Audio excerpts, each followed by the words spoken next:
ನಮಸ್ತೆ ಎಲ್ಲರಿಗೂ. ಇವತ್ತು ನಾನು 33 ಸಂಖ್ಯೆ ಬಗ್ಗೆ ತಿಳಿಸ್ಕೊಡ್ತೀನಿ ಬನ್ನಿ. ಈ 33 ಎಂಬುದು ಈ ಅಧಿಕ ಮಾಸದಲ್ಲಿ ತುಂಬ ಮಹತ್ವವಾದ ಒಂದು ಸಂಖ್ಯೆಯಾಗಿದೆ.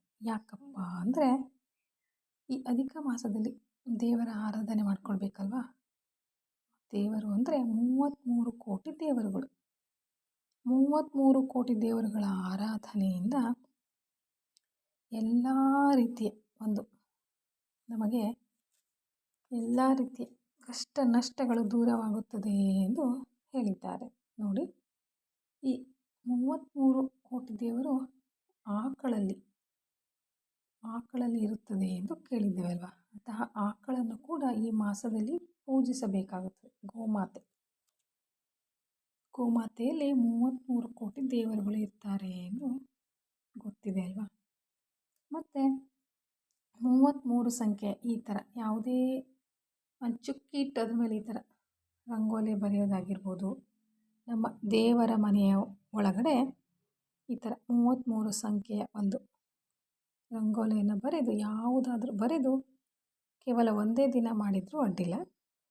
ನಮ್ಮ ದೇವರಿಗೆ, ಇಷ್ಟ ದೇವರಿಗೆ ಈ ಥರ 33 ಸಂಖ್ಯೆಯ ಒಂದು ರಂಗೋಲಿ ಹಾಕಿ ಈ ಥರ ಹೂ ಇಡೋದರಿಂದ, ಆ ಚುಕ್ಕೆಗಳಲ್ಲಿ ಅಥವಾ ರಂಗೋಲಿಗೆ ಒಂದೊಂದು ಹೂ ಇಡೋದರ ಮೂಲಕ ಅಥವಾ ದೇವರಿಗೆ 33 ಒಂದೇ ಬಣ್ಣದ 33 ಸಂಖ್ಯೆಯ ಹೂವನ್ನು ಅರ್ಪಿಸುವುದರ ಮೂಲಕ, ಶಿವಕೇಶವರ ದಿನ ಅಂತ ಕರೀತಾರೆ ಈ ಅಧಿಕ ಮಾಸವನ್ನು.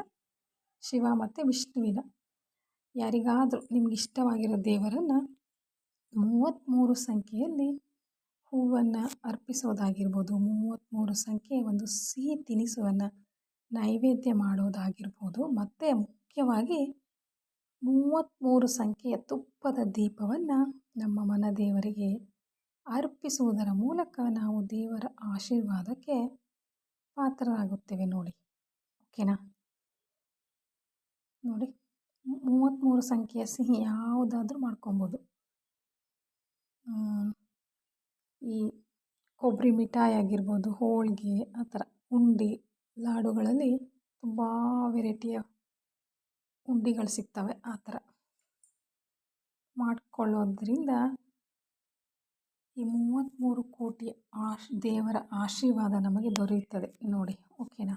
ನೀವು ಕೂಡ ಧನುರ್ಮಾಸದಲ್ಲಿ ಒಂದೇ ಒಂದು ದಿನವಾದರೂ ಈ ಥರ ನಾ ಹೇಳಿರುವ ಹಾಗೆ ಒಂದೇ ಒಂದು ದಿನ ಮಾಡಿಕೊಳ್ಳಿ.